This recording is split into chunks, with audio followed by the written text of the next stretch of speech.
हा सर्व परिसर लक्ष्मी नारायण नृसिंह वज्रस्तंभाचा आहे। हरिहरपुरा याला म्हणतात। अतिशय सुंदर परिसर आहे आणि हे मुख्य देऊळ आहे हे, पण इथे आपण फोटो काढू नाही शकत, व्हिडिओ शूटिंग अलाउड नाही।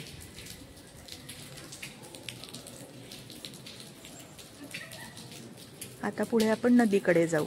हा नदीकडे जाणारा रस्ता आणि हा एंट्रन्स आहे नृसिंह मंदिराचा, तो दाखवते नंतर। अतिशय सुंदर दृश्य, निसर्गाने भरपूर, अप्रतिम स्वच्छता आणि दुथडी भरून वाहणारी तुंगभद्रा नदी।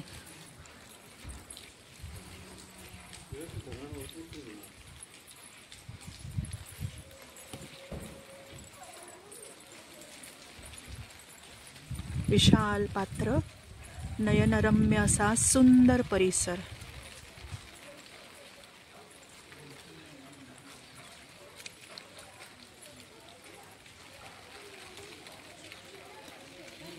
हे नृसिंह मंदिर आहे।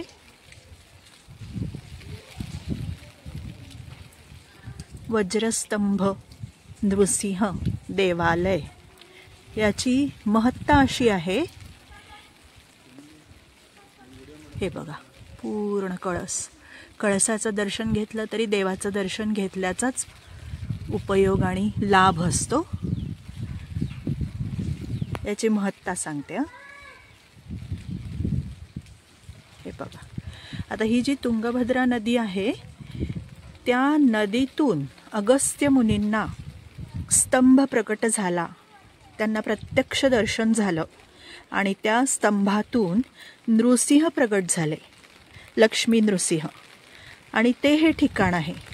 आणि जो स्तंभ आतमध्ये मंदिरात आहे तो या नदीच्या पात्रापर्यंत खोल आहे असं त्यांनी वर्णन सांगितलं पुजाऱ्यांनी।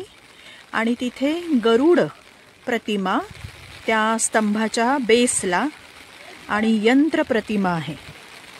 तर हे अत्यंत प्राचीन अगस्त्य मुनींच्या काळचं मंदिर त्यांच्या स्वहस्ते स्थापित आहे। नंतर रिनोव्हेशन वगैरे केलं तो भाग वेगळा, पण ऐतिहासिक पौराणिक महत्त्व अपार आहे। छान पाऊस पडतोय, गारवा आहे।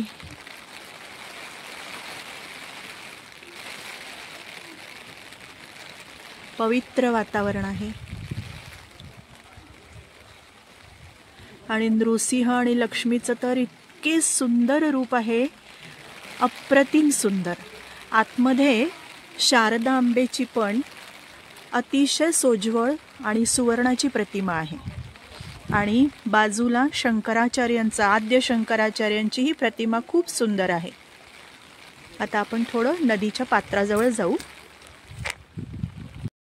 हा नदीच्या आजूबाजूचा परिसर, नारळी पोफळी बागा आहेत, घनदाट झाडी आहे, नीरव शांतता आहे, अपार स्वच्छता आहे।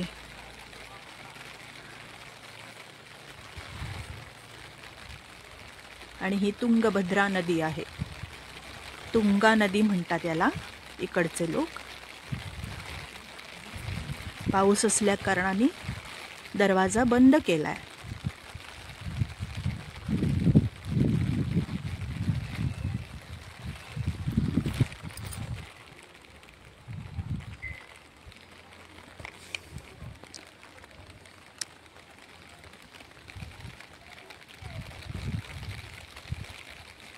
हे अगस्त्य मुनी, तिथून दिसणारं नृसिंह वज्रस्तंभ देवालय।